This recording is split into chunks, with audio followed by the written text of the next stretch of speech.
Halo pelajar-pelajar, Miss Jojo here. So sekarang cikgu akan terus ajar kamu siapkan lampiran C.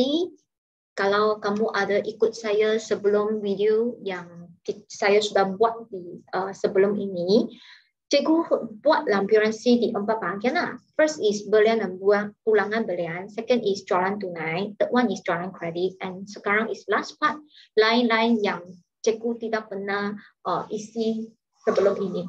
So cikgu akan tunjuk April 1 hingga last April 13 punya urus niaga lah. So sekarang the first one ialah invoice asal. Remember tulis ini asal. Yang lain cikgu tak ada explain lagi lah.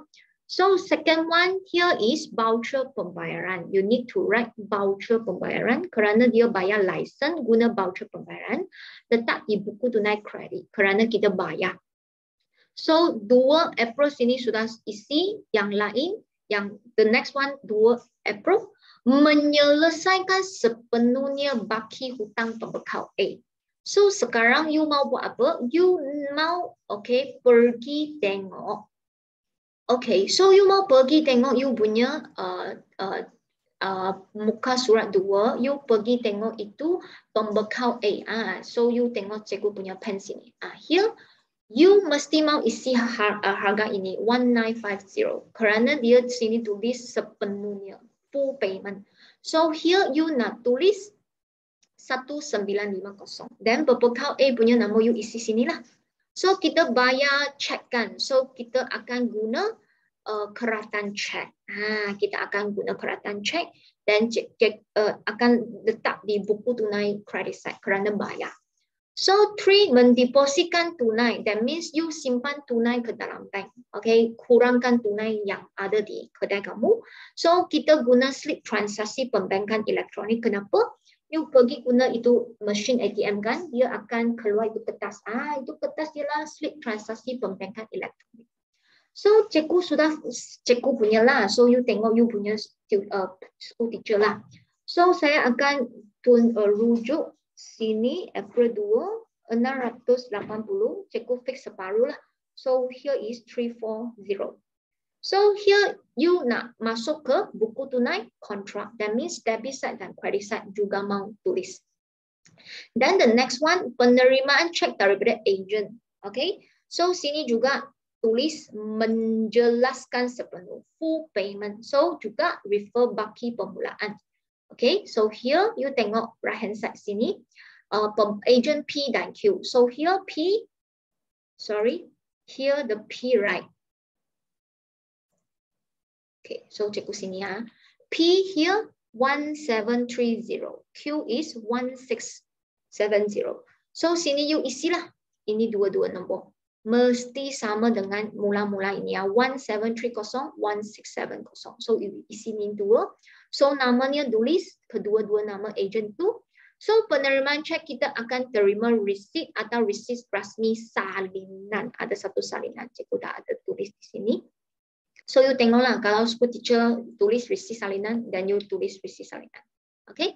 Atau receipt rasmi salinan. So kita terima wang, so kita akan masuk ke buku tunai debit side. So here sudah explain, ini sudah explain. Then next. April 7 mengeluarkan cek kepada pembekal bagi menjelaskan. You see sini dia tulis sebahagian invoice. So you mau pergi refer April 1. So that means sebelum ini. So April 1 mula-mulanya kita beli dari pembekal B. Sini ialah 1,000 kan. You tak boleh more than 1,000. Separuh you boleh 1,000 you see you mau berapa lah. So cikgu sini tulis nama. So cikgu tulis 300 lah. So dokumen kerana kita keluar cek. So wang keluar. So kita akan guna keratan cek. Masuk buku tunai credit side. So 8 sini sudah tulis sebelum ini. Remember here is invoice asal.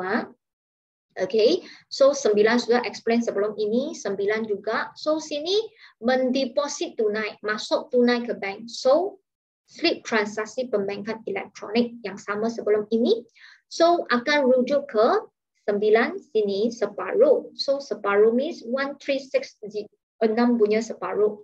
So 680. Okay, separuh lah. So, kita masuk buku tunai kontra. Okay, seterusnya. Terima cek daripada agent P. So, namanya agent P lah. Okay. So, bernilai berapa? So, you juga pergi tengok. Okay, you punya April 4 lah. So, tunggu So, sini agent 4. Sorry, April 4, agent P. So, sinilah. Agent P. Here. This one. Agent P 700 tanpa 30. Cikgu highlight untuk kamu. Okay. So, sini here.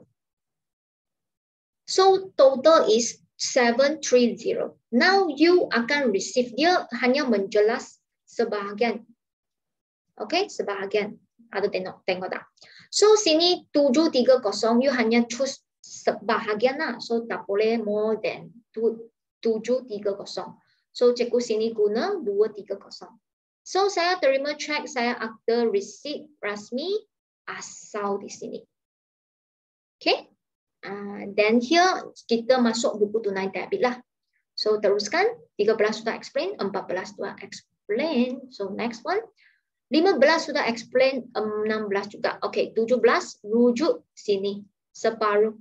So, 680 separuh 340. Okay. Dokumen yang sama sebelum ini, slip transaksi pembayaran elektronik. So, masuk buku tunai kontra. So, 18 sudah tulis dan 19. Okay. Tapi cikgu jimat masalah. Cikgu hanya tunjuk di sini lah. Penerimaan cek daripada agent. So, sini tulis dua-dua nama. Okay. Agent T, you nak refer 15 itu tarik. So, atas sini. Agent T, kita jual kepada dia 290. So, here right, menjelas sebahagian. So, repeat again. Atas sini 290. You tak boleh more than 290. Okay. Tak boleh ngam-ngam. Mesti mau kurang. So, cikgu sini fix 100 lah. So, agent Q, right? You mau pergi refer tarik 4 dulu. So, cikgu tunjuk. Tarik 4 agent Q. Cikgu guna green color highlight sini. Kita jual sebelum ini cikgu punya lah. 730. So, here is, you see, cikgu sini ada tulis 730. Dan you pergi tengok 18. Itu case. So, saya tengok sini 18. So, 18 sini ada Q kan? Jualan kepada dia 150. So, here is 150. Actually, atas sini. Sorry. So, 730 plus 150 actually is 880. So, cikgu hanya tulis 400 lah. So, penerimaan cek kita guna receipt rasmi salinan. Okay, masuk buku tunai debit side. So, here is buku tunai debit. Okay, continue. So, 20 ini remember invoice asal. Then you remember tukar inventory. So, sini terima cek daripada agent A. Okay, so then sini cikgu ada highlight sepenuh. Full payment. So, sekarang you pergi 13. So, 13 sebelum ini. Okay. So, you cikgu sini 13 kan agent R. You see here. So, agent A ialah 440. Cikgu sini green color highlight pen. 440. So, cikgu sini isilah nama dia 440. Mesti mau sama kerana logik punya. So, kita akan masuk buku tunai debit dan guna receipt rasmi. Receipt rasmi salinan. Ya, okay. Dan next one. Okay, ini sudah isi sebelum. Sudah isi. Okay, 21. Terima cek daripada agent S. Tulis nama dia. Okay, so sini cikgu hanya tunjuklah. So, you boleh tengok you punya kertas. Cikgu jimat masa. Kalau tak, itu video sangat panjang. Okay. So, you pergi tengok April 13. Cikgu punya ada 440. Remember, tengok itu agent S. Jangan salah tengok. Okay. Tolak April 14. Cikgu sini ialah 30. So, sini new number is 410. So, sini tulis you menjelas sebahagian hutang. Okay. So, sebahagian means tak boleh more than atau ngam-ngam 410. So cikgu sini tulis 400 lah.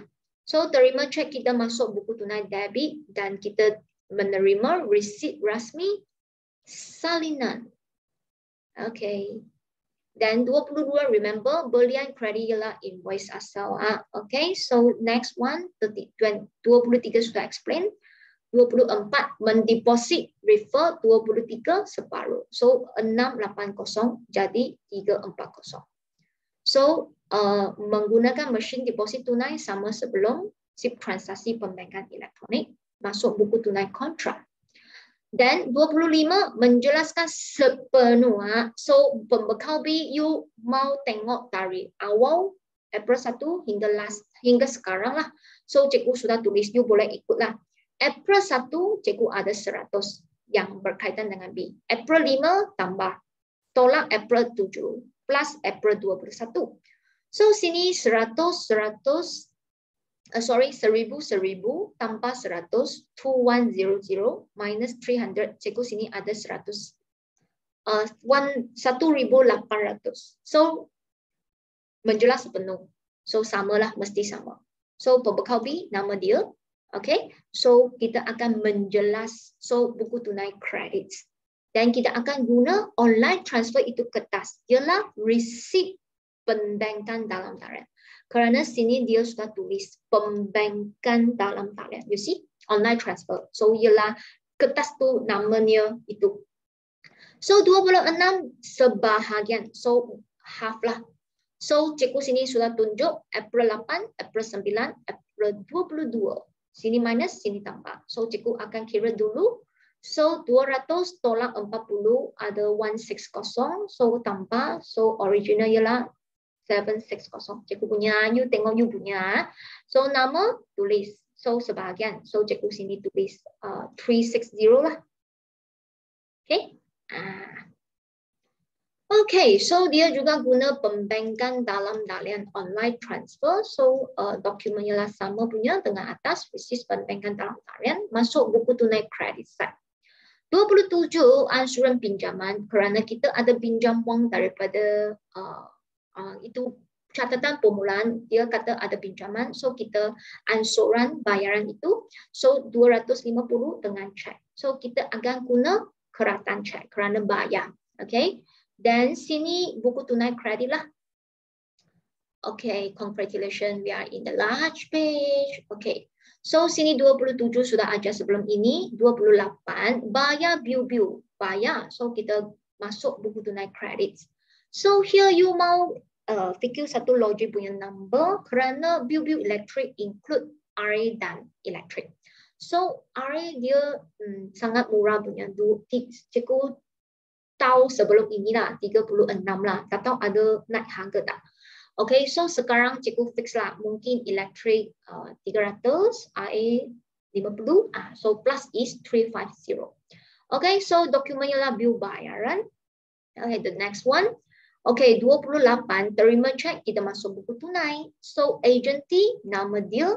Okay, you tulis. So ini mau ikut April 15 you pergi tengok agency. Tolak April 19 plus April 27. So sini cikgu ialah okay 290 tolak 190. 190 cikgu sini ialah 10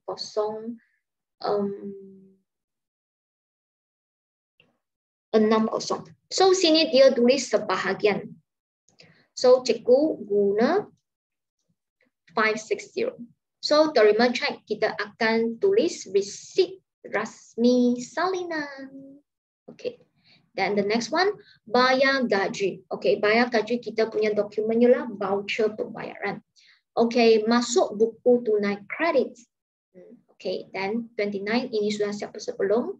13 ini 2 sudah siap. Okay, 13 sini mendeposit tunai refer here half. So here is 510 half lah. So kita guna slip transaksi pembayaran elektronik masuk buku tunai kontrak. Okay, the last one menjelaskan perkhidmatan kural. That means kita jual kredit kepada APT kita dan kita charge dia itu charge kural. You boleh dapat di lampiran E. Kalau you ada ikut cikgu isi sebelum ini. Lampiran E kan, the last punya sini total cikgu sudah ada itu formula sini lah. Tambah semua 190. Cikgu punya lah, you tengok you punya. Okay. So 190, that means saya isi 190. So syarikat kuliah saya fix satu lah. Okay, mungkin JNT. Mungkin JNT. So nama, kerana sini dia tulis pembankan dalam talian, online transfer. So dokumen yang sama, receipt pembankan dalam talian. So masuk buku tunai, kredit. So kita sudah siap semua lampiran C. So the next one kita mau tulis buku catatan pertama. Tapi you ingat kerana school teacher akan ajar kamu. Kalau kamu tak faham, kamu boleh tengoklah. Kalau ada yang berbeza, you boleh leave di comment. Kalau kamu feel itu video ada bantu kamu, please leave comment bagi cikgu. Okay, so cikgu akan feel very happy to receive your comment lah. Okay, so video akan sampai di sini. See you next time. Bye.